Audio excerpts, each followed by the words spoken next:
اهلا بحضرتك يا فندم، الف شكر على كده تمام يا فندم؟ تمام كده تمام يا فندم. بعد ما حضرتك تعملي السلايد والتاني هنقفل احنا المايكات من عندنا بقى. اتفضلي بسم الله حضرتك. الرحمن الرحيم. ماشي يا فندم، اوكي تمام. بسم الله الرحمن الرحيم. النهارده باذن الله هتكلم على مواضيع يعني متفرقه بس يجمعها البيدياتريك ني. الاطفال they present with different problems in their knees and later on as they develop and then later on as they mature. These problems, they all constitute the pediatric knee problems, and I will not talk in detail about every single entity, but at least I will highlight some of the important ones.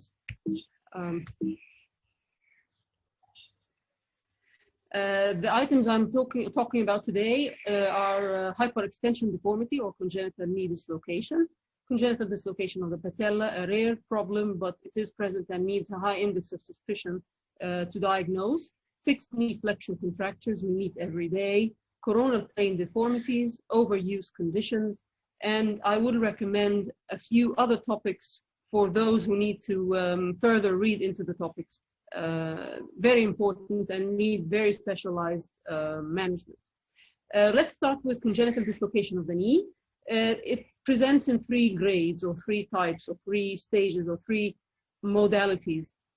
The easy ones are the type A and B, and these include only congenital hyperextension or congenital subluxation when there is actually contact between the head, the articular surfaces of the distal femur and the proximal tibia. But then there is the very serious true congenital dislocation, which is irreducible, which is type C, where there is totally lost contact between both articular sides, and any further flexion or attempt to reduce would not result in actual reduction. The management is very simple for types A and B. The knee reduces with gentle flexion and traction, gentle stretching of the quadriceps mechanism, and then serial casts can be applied to further stretch out the quadriceps mechanism or the extensor mechanism. Type C, which is true congenital dislocation, mostly needs surgical reduction because significant fibrosis and shortening of the quadriceps mechanism exists, and the tibia does not reduce back onto the articular surface of the femur on manipulation. Most cases are bilateral. Most cases are mostly syndromic with arthrogryposis. They are associated with other congenital anomalies. This scene or this presentation is very common actually. A child with bilateral hip dislocation, bilateral knee dislocation, bilateral club feet, mostly sometimes with arthrogryposis or spinal dystrophism as well, which is spina bifida and another presentation with dysplastic left hip, but frankly dislocated right hip. Both knees are dislocated. They develop because of abnormal intrauterine knee position or hyperextension, which associated with lack of movement due to muscle fibrosis or little room available, results in shortening and contracture of the quadriceps mechanism. Iliotibial band, the lateral side is also very tight. That's why sometimes with trial or attempt at reduction, the tibia actually subluxes or subluxates laterally on the femur, but not reduces into position. Cruciate ligaments sometimes can be absent. To start with non-operative treatment for the easy types, so type A and B, the hyperextension and the subluxation, it begins as soon as possible. I start in the first week of life. I start to apply gentle traction and flexion, reducing the condyles of the femur forward and pushing the tibial tuberosity backwards very gently to reduce the knee, which is usually palpable. The reduction is actual and it happens right under your fingers. More flexion of the reduced knee can be achieved by applying serial casts. So you start maybe in neutral position, and then you apply the next cast 1 week later in more flexion, and then the third cast maybe in 90 degrees flexion. And I keep that last cast for at least 2 or 3 weeks to allow the articular surfaces to take the normal shape and to be congruent, and which actually is the preventing factor from developing redislocation or recurrence of the problem. Authors speak of femoral nerve block to relax the quadriceps muscle to allow that procedure to occur. Some inject botulinum toxin into the quadriceps muscle. I haven't used any of these, and I'd like to know if you have any experience with these modalities. Applying splint after you've achieved full reduction for types A and B is something I haven't seen much because they are really very stable after you reduce them. But maybe because some cases do recur, do redislocate. Some authors also recommend the use of a splint to prevent redislocation. In type C, surgical treatment should be initiated for irreducible ones as soon as possible, as soon as the child is fit and surgery can be performed with safety. 6 months would be fine, up to 12 months. What you need to do is to lengthen the quadriceps tendon. A VY-plasty is the most spoken of in the literature, but the Z-plasty is the most I've done. And I think the length you need to achieve has to be achieved through a Z-plasty or Z-plasty. Medial and lateral retinacular or the parapatellar areas need to be open, the anterior capsule on both sides, so that the knee is actually allowed to reduce. When you immobilize afterwards, you need to mobilize in 30 degrees flexion, not excessive flexion, because these children are usually arthrogrypotic, and if you flex too much, you might not be able to extend later on. And be aware of redislocation inside the cast. Some colleagues and some authors use temporary K-wire fixation into the femoral intercondylar notch to prevent redislocation of the patella forwards. But, you know, as much as you can, try not to use hardware or intra-articular wires. Some authors speak of femoral shortening to spare the quadriceps muscle from scarring and decrease the need to lengthen the quadriceps. So they shorten the femur instead, which is very helpful if you need to address the hip at the same time. So if you need to reduce the hip and reduce the knee on the same side in a child with both joint dislocation, you can shorten the femur, and that will achieve most goals. Our esteemed colleagues at Asyut University published this paper 2 years ago, and the procedure entails a similar thing to percutaneous Achilles tenotomy. They tenotomize the quadriceps tendon under general anesthesia through a minimal incision, and they achieve the full knee flexion. And the rest of the quadriceps muscle can restore the knee extension later on and with good function. The second entity is congenital dislocation of the patella. It's a difficult thing to diagnose because, first of all, it's very rare, and but it happens in sometimes familial, sometimes bilateral, mostly bilateral. This case has unilateral congenital dislocation of the patella. As you can see, the other limb is totally normal. The right side, it has an abnormal flexion deformity. It's very hard to see the patella because it hasn't ossified yet. And it's where you don't want it to be. It's very, very adherent to the iliotibial band on the lateral side. It's abutting the lateral femoral condyle. The longest deformity, flexion contraction, as we can see, the tibia is externally rotated, so that actually the tibiofemoral joint is also not nicely reduced in this abnormality. The extensor mechanism is all to the lateral side. Even the patellar tendon insertion is slightly laterally displaced.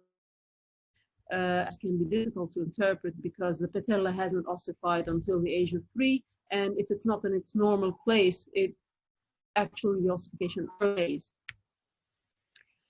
Management is surgical because you cannot achieve reduction with irreducible patellar dislocation. So this is to lengthen the lateral structures, lateral capsule, the iliotibial band, lateral part of the quadriceps, sometimes the biceps femoris. Medial plication, medial capsule has to be tightened or overlap the patella after you reduce it to increase the tension on the medial side and prevent redislocation. Quadriceps muscle needs to be lengthened. The entire extensor mechanism, with or without actual the patellar tendon insertion site be medialized. After you're done with all that, you can immobilize the knee in 20 degrees flexion. This is the original technique where he removed the patellar tendon insertion totally, changed the position of the patellar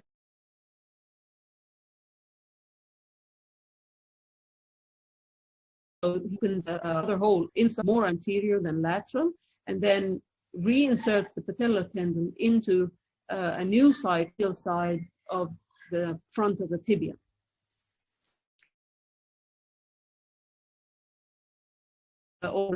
Like to tendon and medialize the lateral half so they do have a secure insertion of the patellar tendon in case the new site does not fully heal.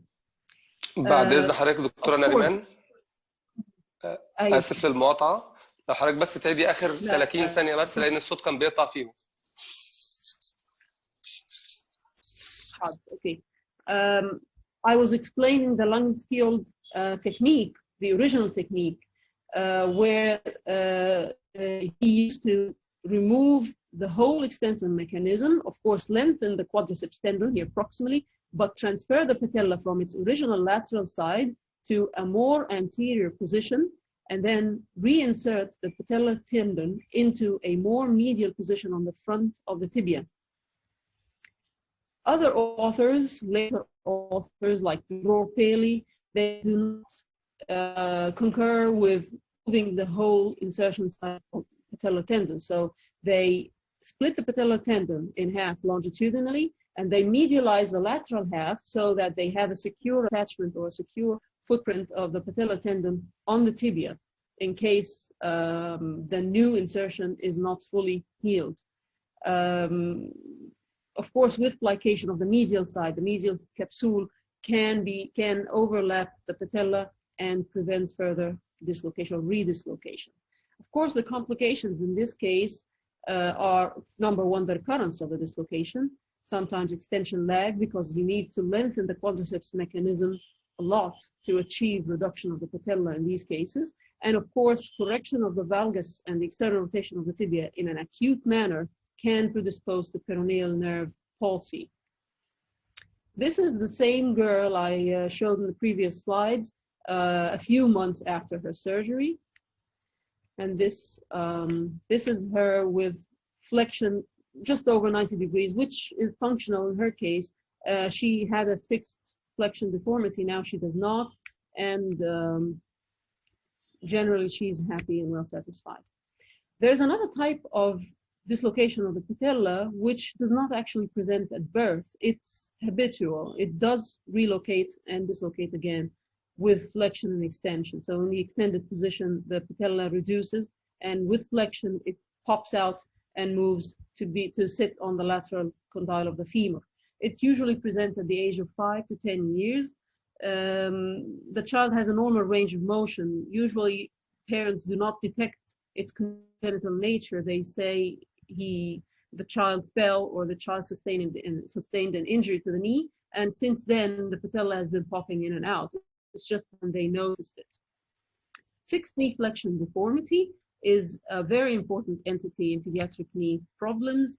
I'd like to highlight the normal physiologic flexion deformity in the newborn. Every newborn with flexion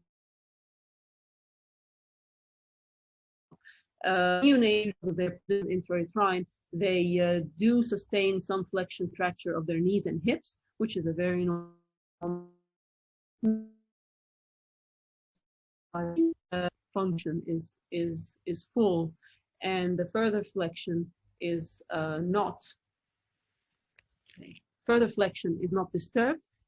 This should be regarded as normal, and it of course corrects with time, gradually reaching full extension within a few months. As long as there is no associated neurologic conditions or back problems, myelomeningocele or spina bifida, even occulta, we should not suspect any abnormality. Pathological causes of knee flexion contracture include arthrogryposis, pterygium syndromes. The picture we see is a popliteal pterygium which is a cord-like web of the skin and underlying tissues, preventing any extension of the knee. A very unfortunate problem. Lower extremity deficiencies like congenital femoral deficiencies, tibial hemimelia, especially with total absence of the tibia, result in knee flexion contracture. Congenital dislocation of the patella, as we just explained, is one of the causes of fixed knee flexion deformities.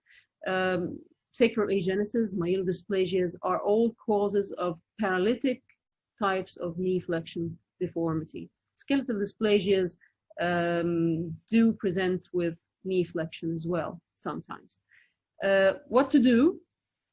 You need to assess the whole child, the whole limb function. For example, in cases with tibial hemimelia where the tibia is totally absent, the extensor mechanism is also totally absent. So if you prefer to lengthen the posterior structures, the hamstring release, in the absence of an extensor mechanism, recurrence is 100% guaranteed. So you need to assess the flexor group, the extensor group, the functionality of the patient. A wheelchair-bound patient that is not able to stand even with support will unequivocally develop recurrence of the flexion deformity, because this child is sitting in a wheelchair all the time. So if you lengthen the hamstrings and do not provide standard therapy, as in physiotherapy sessions or a standard device at home where the child can actually maintain the upright posture and knee extension, recurrence will be guaranteed. Mild cases like 30 degrees, 40 degrees do not need surgery. You can further extend by serial casts or even cast wedging, which needs to be done with caution because wedging is a serious thing to do in a cast. Surgery is needed for higher degrees of flexion. You start with posterior soft tissue release, you lengthen the hamstring muscles, and then further dive into the wound to open the posterior capsule of the knee, but you need to be aware that the sciatic and the popliteal vessels run in the middle, and you cannot lengthen these. So your lengthening of other structures should not put excessive tension on the important neurovascular bundle that runs directly behind the knee, or you will lose vascularity and lose the limb, or you will lose the nerve supply. In cases where you can perform an anterior hemiepiphysiodesis, it should be done. In children with who have not reached skeletal maturity, you can fuse or simply stop or halt the growth on the anterior epiphysis or anterior half of the physis, and allow the distal femur to grow on the back so it gradually extends, which is a successful method to treat skeletally immature patients as well, which is, of course, our children. I'll jump to the coronal plane deformities because this is what we see most. We all should be able to recognize this drawing or this diagram. The normal anatomical and mechanical axes of the femora and the tibia should be very much embedded in our thinking, and we should be able to assess an X-ray and measure each and every angle of these to detect the site of the deformity and perform the corrective procedure at the site of the deformity or the chora or the center of angulation and rotation. Bow legs can be normal. In all children less than 2 years, this is normal. They appear to be divided between the femur and the tibia, so it's not tibia vara, it's a varus deformity of the whole lower limb split between the femur and tibia, and the child has to be less than 2 years of age. At 2, the children usually get straight limbs, and then later on they develop physiologic valgus. Abnormal causes of bow legs include rickets, of course, Blount's disease, which I'm sure was nicely spoken of in the earlier lectures a few days ago. Trauma, malunion, or physeal arrest can result in abnormal growth and then result in deformity. Osteogenesis imperfecta due to fracture and healing, and fracture and healing results into bowing of the bones. Metaphyseal chondrodysplasia, like this one, mostly results into a bow leg or varus deformity of the knees. Knock knees, on the other side, is the other side of the deformity. Physiology begins to show knock knees at the age of 3 years, or peaks at the age of 3 years, and it can stay until the age of 6, 7, or 9. So we shouldn't really rush in correcting valgus knees in children around the age of 3, 4. We should wait until they're a little older and they're not improving with vitamin D and calcium. These include rickets, renal osteodystrophy, which is of course a combination between rickets and hyperparathyroidism, skeletal dysplasias, like mucopolysaccharidosis, Morkin's disease, lateral physeal injuries, of course, malunited fractures, Cosen's phenomenon, which is fracture of the proximal tibia alone, which results into valgus drift of the proximal tibia. This is usually a self-limiting problem, although I've seen cases that needed further correction, but mostly they resolve without treatment. MHEs, or multiple hereditary exostoses, commonly result into valgus knees. This is one kind of physeal dysplasias with, as you can see, the femoral heads are abnormal, the ankles are abnormal, the knees, of course, are abnormal, and of course the upper limbs, of course, are also abnormal. And one of the deformities this girl was valgus knees. This is mucopolysaccharidosis type 4, or Morkin's syndrome. He has multiple skeletal abnormalities, even chest cage, distal radius and ulna, and valgus knees as well.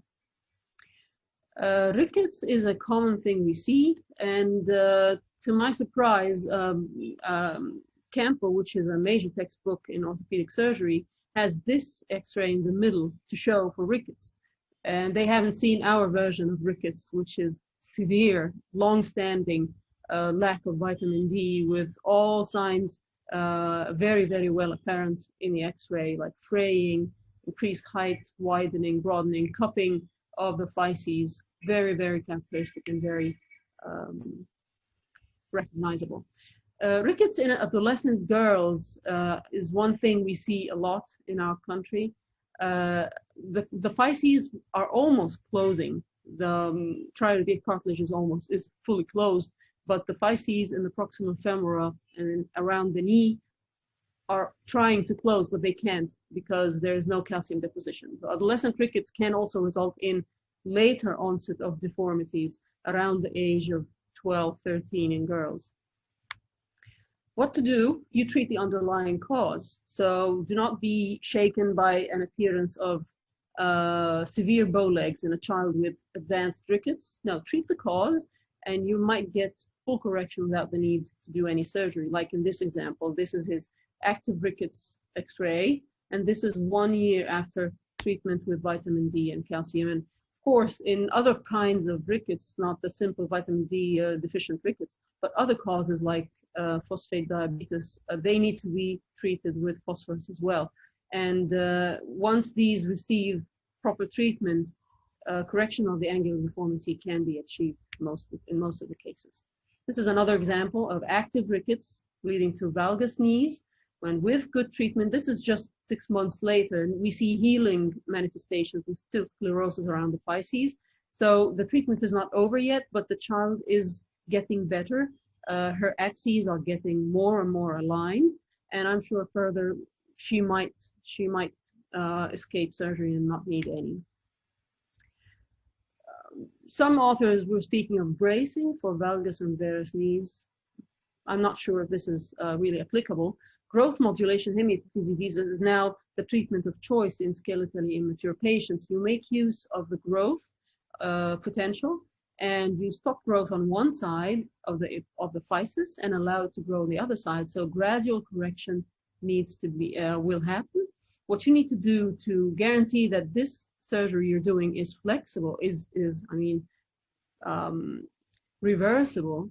So you need to insert the plate in an extra periosteal fashion. You cannot damage the periosteum or damage the growth plate inserting the plate, and then when you remove the plate, you will end up with a fixed bar. So you will not have any chance at having a normal growth after you remove the plates. You start with the screws parallel, and they are said to diverge due to the tension band effect. Remove promptly when the deformity is corrected. So pick your patients. Do not insert 8 plates or tension band plates or staples in patients who are going to disappear for 4 years. You know, you need to be able to counsel the patients and tell them they have to come when the deformity is fully corrected so that you can promptly remove the plates. Rebound, it does happen. Some reports say it's not that bad. You do not have to overcorrect, but I've seen rebound happen in many cases. I'll show many people do to prevent rebound, or at least be readily able to manage rebound when it happens. Corrective osteotomy is, of course, the treatment of choice for those who are approaching skeletal maturity, who do not have enough growth potential to correct the full deformity or in higher grades or degrees of deformity. This is an attempt at correcting this severe valgus knees with medial hemiepiphysiodesis in the distal femur. Because we've measured the angles, the tibia appears to be normal. The deformity or the valgus is only in the femur, so correction at the level of the deformity was chosen. Severe valgus deformity in mucopolysaccharidosis kids can have poor potential to correct with 8 plates, and when it's so severe, you need to correct the angulation acute, and you need to as well osteotomize the fibula so that you can achieve good correction of the mechanical axis of the tibia. If you're correcting with an osteotomy, also choose the site of your osteotomy. So as much as you can, you need to address the site of the chora. So if the chora is diaphyseal, I chose to correct this kid with a plate at the level of the deformity, because the deformity was not distal, it was mid-diaphyseal almost. And in a child, you are able to achieve full union without problems with plating in the mid-diaphysis. After a hemiepiphysiodesis, correction of this valgus knee was achieved, and it's time to remove the plates. Of course, after you repeat measurement of your axes and make sure the correction is full. Some people would like to leave or to give further 2 to 3 degrees of overcorrection to prevent the rebound growth that happens. It's not yet, it's still controversial. It's not. So what to do with rebound? Some authors suggest that you remove just 1 screw, so you lose the tension band effect, and if rebound happens, you can easily go in and put that screw again without going through all the trouble of exposure and positioning and so much x-ray to the doctor and to the patient. Overuse conditions, these we see in older children, athletics, active children, boys more than girls. I begin with Osgood-Schlatter disease, a similar condition, Larsen-Johansson disease, Pesant-Serinus bursitis. They, of course, all these occur around the knee, and they are characterized by happening or occurring in boys more than girls, adolescents, who are athletic. They are very active at jumping, running, and they are a type of traction apophysitis or epiphysitis at the insertion of the patellar tendon. A traction injury can be associated with patella alta. The boy usually presents with a painful, tender swelling at the site of the tibial tuberosity, unilateral or bilateral. Usually the treatment is conservative because all he needs is rest and anti-inflammatory to decrease the traction injury that happens and that has caused the apophysis or the terminal fibers of the tendon to inflame. This is the characteristic appearance on the X-ray lateral view. You see fragmentation of the apophysis at the tibial tuberosity. Second entity is a similar thing that happens, but instead of at the tibial tuberosity, it happens at the lower pole of the patella. Again, jumping exercises, active young boys. Treatment is again symptomatic rest and anti-inflammatory. And usually this ossicle or this fragment fuses back into the patella later on. Pes anserinus bursitis is actually pain and swelling with tenderness over the anteromedial aspect of the tibia. This is where the sartorius, gracilis, and semicondinosus tendons insert. All it needs is cold compresses, rest, anti-inflammatory, and the child can then resume activity as pain allows. It is seen with other patients with osteochondromatosis because this is a common site for osteochondromata, but mostly with athletic boys, usually this is the type of patient I see. I'd like to recommend further specialized issues in the pediatric knee, like osteochondritis dissecans, patellar maltracking, patellofemoral instability, and the big issue of knee problems with CP. The knee carries the burden of those ambulatory CP children who get a little older and a little heavier, and then they crouch. The knee, in this case, carries a lot and needs to be treated with really very specialized surgeries and care and bracing.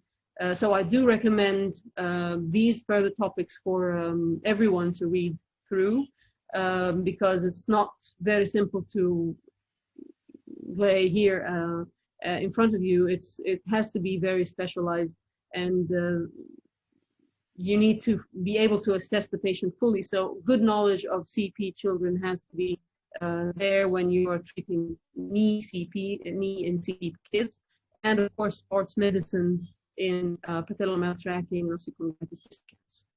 Thank you very much. Thank you so much, Professor Nariman, for this very comprehensive and very interesting all the orthopedic problems and the ethics of the knee. Thank you so much. You're very welcome, sir. Thank you. Dr. Anna, any questions to Professor Nariman? في أول سؤال دكتور محمد وائل in habitual patellar dislocation, what is the surgical treatment and the preferred age of intervention? You intervene when there is symptoms, the knee and the ankle, or the hip and the knee, but it is a single cord-like structure that causes flexion or webbing and a contracture of that joint. Of course, it can be bilateral, but arthrogryposis is a condition where many joints have abnormal motion because the muscles are fibrotic and tight. This is different. This is a different entity. Could you remind me with the other questions? MPSL reconstruction is exactly what I explained, is you need to reinforce the medial structures. Of course, when you have a lateral patellar dislocation, the MPFL is not in its normal capacity. So you need to reinforce it by a tendon or by plication of the medial capsule and overlap. You suture the capsule, the medial capsule on top of the patella, but you need to use a tendon. I used one of the SGS complex tendons.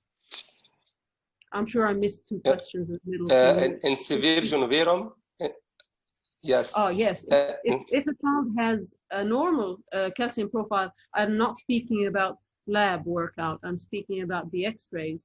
If you see no rickets whatsoever, normal bone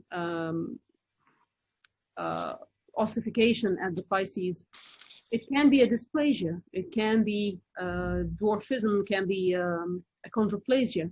So you can have other causes of severe varus other than rickets, of course.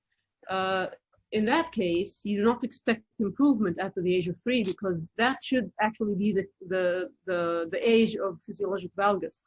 So in that case, go ahead and correct, but you make sure you measure correctly. So you need to measure the axes, the mechanical axis of the femur, mechanical axis of the tibia to detect where exactly the deformity sits, and then you correct at that site of the deformity. Instead of creating two deformities. If the deformity is in the femur and you correct the tibia, you're creating a problem rather than fixing it.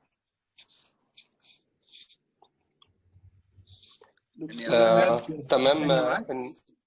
في سؤال كمان من دكتور شريف فرج in Osgood-Schlatter modification of activity? Well, usually it heals at skeletal maturity because the apophysis of the tibia, of tibial fibrosity, closes. One of the complications that were rarely seen was premature closure of the physis at that side, resulting into recurvatum, severe recurvatum of the knee. But this happens very rarely. I have never seen it. It's just, you know, it's in the literature. So it will heal eventually when the child gets skeletally mature. It usually stops being painful much earlier than that. As long as the traction injury is less, the area has time to rest and to heal, then the child can resume activity when the pain resolves. Usually the swelling stays, unfortunately. The swelling stays in skeletal maturity. Usually they complain of that bump later on. Another question from Dr. Ismail Siam. Please, for neglected lateral patellar dislocation more than 2 months with tight lateral structures now, what is the best surgery and what prognosis for those cases? So are you speaking of traumatic patellar dislocation? I think you're speaking of neglected cases of lateral patellar dislocation. Of more than 2 months, he says. So more than 2 months. He's probably speaking of trauma that resulted in MPFL rupture or disruption, and then this is included in the subject of patellar maltracking and traumatic patellar dislocations, and this is a huge subject. But basically, you need to restore the alignment and then reinforce the medial MPFL, of course, the medial patellofemoral ligament. I will not go through it. It's not my specialty. I send these to sports medicine colleagues, of course. No other questions, Dr. Mohammed. Yes. Thank you so much, Professor Nariman, for this interesting talk. And وجود حضرتك معانا النهارده شرف لنا يا فندم والله. فندم شرف لي، ألف شكر. الله يخليك. شكرا جزيلا. ربنا يخلي حضرتك. سعيدة جدا بوجودي وأشكركم على الدعوة. شكرا. اسعد يا فندم. وكليه طب اسيوط كلها معايا في الكورس بصراحه، يعني كلهم اساتذتنا بصراحه. كلهم كانوا معانا في الكورس من الاول، وتشرفنا بوجود سيادتك معانا النهارده يا فندم. ربنا يخليك. شكرا.